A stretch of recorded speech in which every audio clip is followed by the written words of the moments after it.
Комитетот за превенција на тортура и нечовечко или понижувачко постапување или казнување на Советот на Европа во извештајот објавен денеска во Страсбург констатира дека затворските услови забележани во неколку крила во Идризово може да се сметаат за нехумани. Постојан проблем е малтретирањето на затвореници, насилството меѓу затворениците, корупцијата и недостаток на активности за затворениците.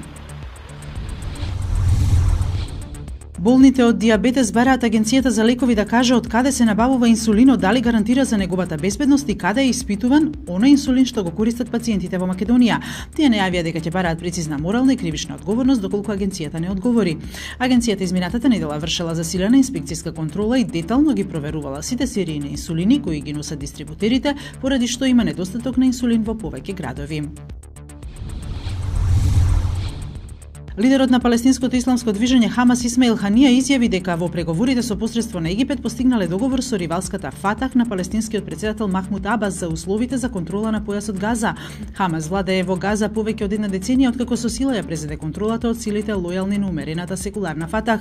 Сите досегашни напори за помирување пропадна, а главна пречка е контролата над арсеналот на оружје на военото крило на Хамас.